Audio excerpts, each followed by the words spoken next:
Assalamualaikum warahmatullahi wabarakatuh dan salam sejahtera. Alhamdulillah wassalatu wassalamu ala Rasulillah wa ba'd. Pada sesi kali ini, kita akan berbicara tentang modul kedua dari kursus KIA yang bertajuk Integriti, Trust, Kesejahteraan. Untuk topik ini, kita akan berbicara tentang satu elemen yang sangat penting yang digelar integriti. Dan integriti ini adalah satu medan yang menghubungkan antara tata kelola korporat dan juga nilai keinsanan bagi seseorang individu. Sebab itu kita katakan pentadbiran yang amanah, telus dan demokratik sebenarnya bermula dari accountability seseorang individu. Alam pekerjaan atau alam perniagaan memerlukan kita mengadaptasi dengan dua bentuk tata kelola. Pertama, tata kelola korporat dan yang kedua, tata kelola keinsanan. Tata kelola korporat merujuk kepada sistem dan prosedur untuk menguruskan sesuatu entiti, sama ada entiti pekerjaan, entiti perniagaan ataupun entiti pentadbiran. Manakala tata kelola keinsanan pula adalah nilai dalaman yang memandu jiwa dan raga pentadbir sistem ini. Ini bermakna kita tidak dapat memisahkan antara seseorang individu yang mentadbir sistem ini dan kedua-dua ini mempunyai tata kelola, kaedah pengurusan yang tersendiri. Pelbagai pihak cuba mendefinisikan istilah integriti. Sebagai contoh, Kamus Dewan mendefinisikan integriti sebagai kejujuran, ketelusan, kesempurnaan dan keutuhan. Manakala kalau kita rujuk kepada Plan Integriti Nasional, ia didefinisikan sebagai kualiti unggul secara keseluruhan dan padu pada individu dan organisasi yang berkait rapat dengan etika. Manakala dari sudut spiritual, khususnya bagi penganut agama Islam, kita percaya bahawa setiap amal perbuatan kita, sama ada dalam alam pekerjaan, alam kehidupan kita, diperhatikan dan dicatat.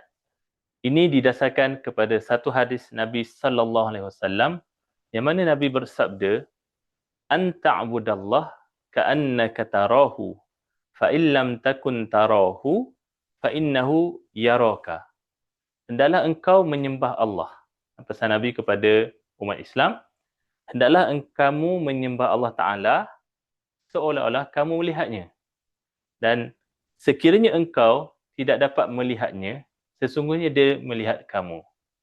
Hadis ini merungkaikan bahawa seseorang itu apabila beribadah ataupun beramal dalam kehidupan seharian, buatlah sebagaimana seolah-olah ia diperhatikan. Macam mana keadaan seorang apabila kerjanya diperhatikan oleh majikan? Pasti dia akan buat secara terbaik.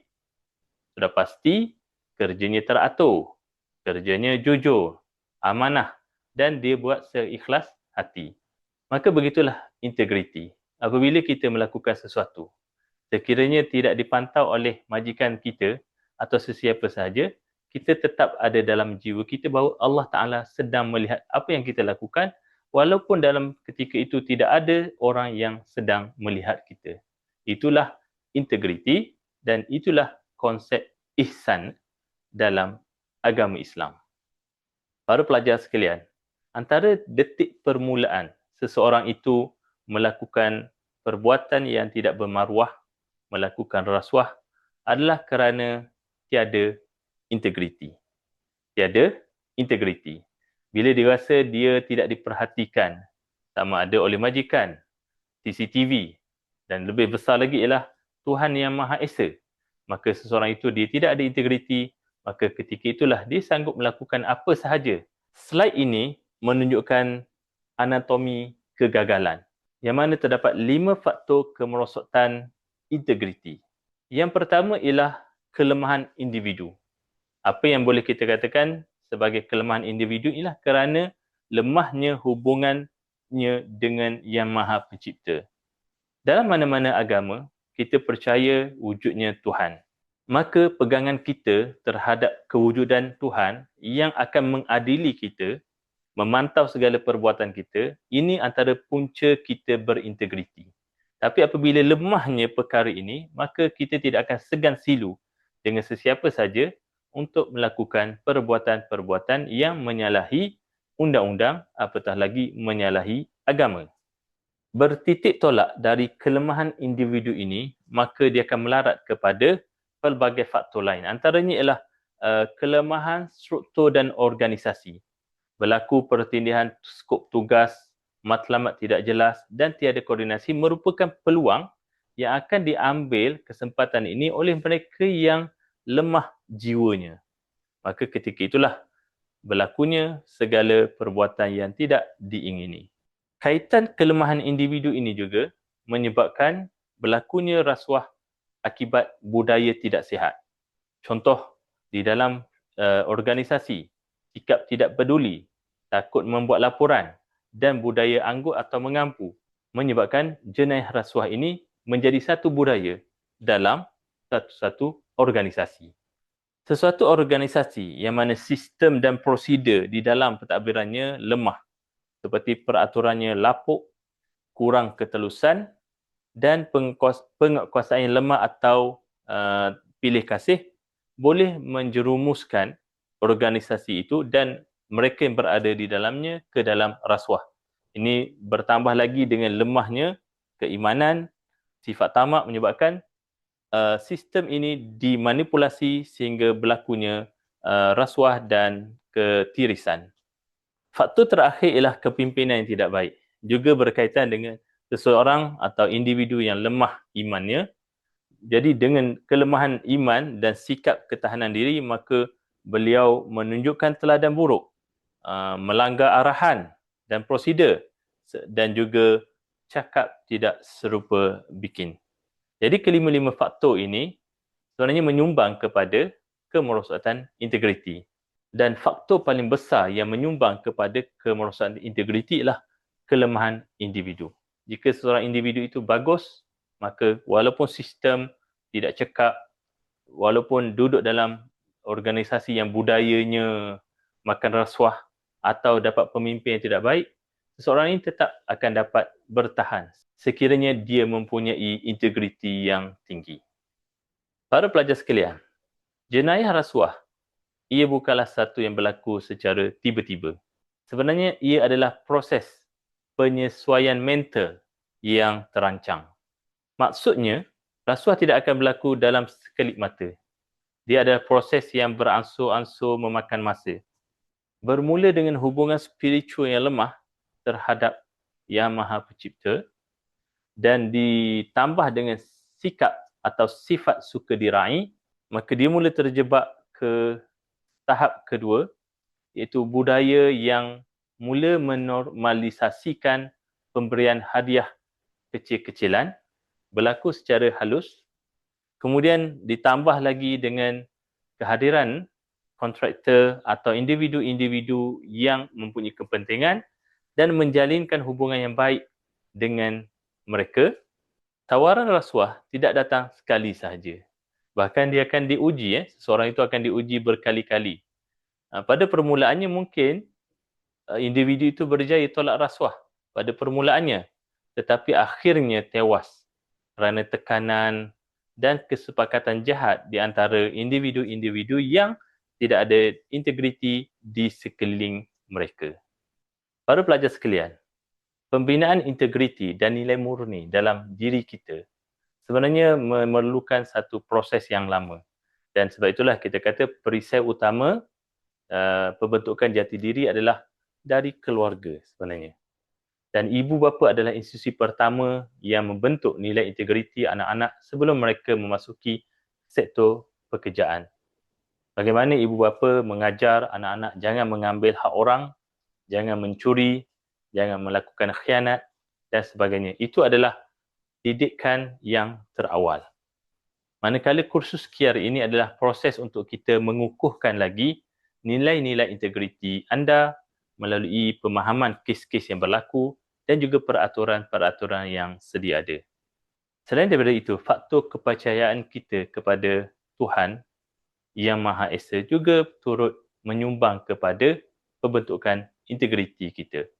Sebagaimana yang diriwayatkan dalam satu hadis, Nabi bersabda, "Kullu lahmin nabata min haramin fannaru aula bih." Maksud hadis ini ialah setiap apa yang kita suap, yang kita makan, yang menjadi darah daging kita dan berpunca daripada sesuatu yang haram, maka tidak ada tempat kecuali di neraka. Para pelajar sekalian, sekarang kita akan meneliti 4 bidang yang mana bidang ini berisiko tinggi terdedah kepada rasuah. Bidang pertama ialah kontrak atau tender. Suatu hari nanti, pelajar akan mula menceburi alam pekerjaan dan mungkin akan ditugaskan untuk menguruskan kontrak dan juga tender. Maka ketika itu, hati-hatilah kerana anda akan terdedah kepada rasuah. Macam mana boleh berlaku rasuah? Apabila timbul percanggahan kepentingan. Contoh, ada saudara mara kita yang datang nak minta tender. Adik-beradik, anak isteri nak minta tender. Maka itulah percanggahan kepentingan. Nak bagi atau tidak? Kita integriti, tapi bila tengok yang datang tu adik-beradik kita. Jadi, sanggupkah kita menggadaikan integriti? Yang kedua, pilih kasih. Yang ketiga, pembocoran maklumat jabatan. Atau yang keempat, putar belik fakta spesifikasi. Bidang kedua ialah harta dan aset pejabat.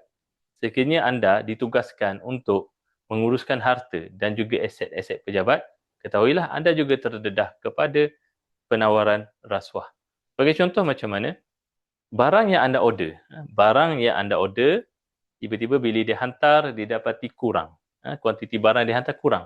Maka, adakah anda nak pejam mata atau nak laporkan?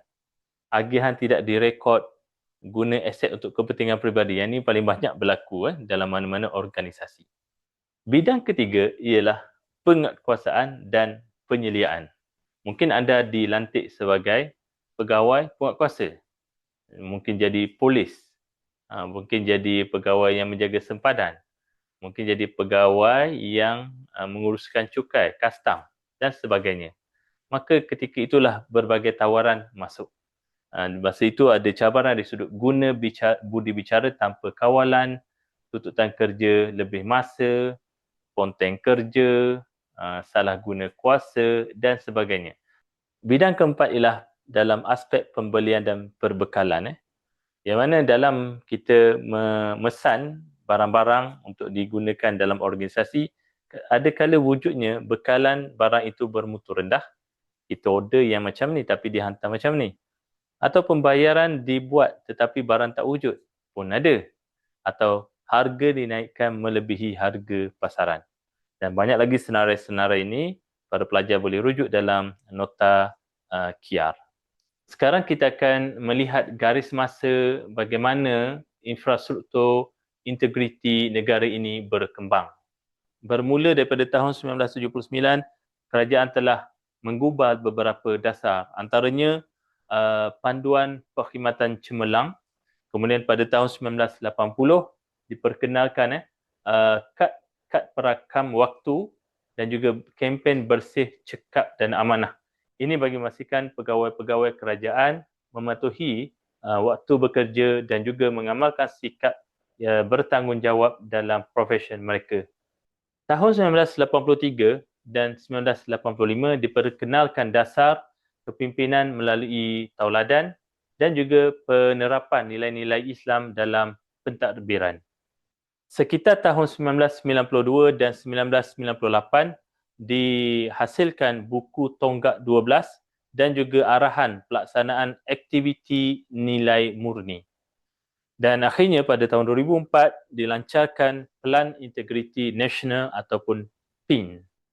Usaha-usaha untuk memperkasakan integriti tidak terhenti setakat itu sahaja. Ini disambung dengan ekosistem anti rasuah moden yang bermula dari tahun 2007 hingga 2019. Di mana pada tahun 2009, kalau kita lihat di situlah mulanya diperkenalkan Akta SPRM 2009, pengenalan tentang KPI atau Key Performance Index bidang keberhasilan negara NKRA dan juga penubuhan jawatan kuasa keutuhan tadbir urus. Sekitar tahun 2013 hingga 2014, ditubuhkan beberapa agensi yang bertanggungjawab untuk mengawal sila integriti. Antaranya ialah Jawatan Kuasa, Integriti dan Tadbir Urus, iaitu G2, serta pengenalan sistem Hermes, Human Resource Management Information System. Kemuncaknya ialah pada tahun 2018 hingga 2019, di mana ditubuhkan jawatan kuasa khas bagi menangani rasuah, dan akhirnya dilancar Pelan Anti Rasuah Nasional atau National Anti-Corruption Plan 2019 hingga 2023. Garis masa infrastruktur integriti yang telah dibangunkan oleh Kerajaan Malaysia ini menunjukkan kesungguhan pihak kerajaan untuk menangani kes-kes penyelewengan dan juga rasuah. Walau bagaimanapun, tanpa ada tata kelola keinsanan pada diri seseorang, khususnya integriti, infrastruktur ini tidak akan memberi apa-apa makna. Jadi sebagai kesimpulan, sebaik mana sekalipun sistem yang kita wujudkan, peraturan yang kita gubal, tapi jika tidak ada suatu keinsafan dari dalam diri kita, maka sistem tersebut tidak akan berkesan atau berfungsi dengan baik. Saya akhiri dengan firman Allah Ta'ala dalam surah Ar-Ra'd ayat ke-11. A'udzubillahi minasyaitanirrajim. Innallaha la yughayyiru ma biqaumin hatta yughayyiru ma bi anfusihim. Sesungguhnya Allah tidak akan mengubah nasib yang ada pada sesuatu kaum itu sehingga mereka mengubah apa yang ada pada diri mereka. Ini bermakna tata kelola korporat yang kukuh dan negara yang makmur tidak akan terwujud tanpa tata kelola keinsanan yang utuh. Integriti bermula dari dalam diri kita pada saat tiada siapa yang memerhati. Sekian saja untuk kali ini. Terima kasih. Assalamualaikum warahmatullahi wabarakatuh.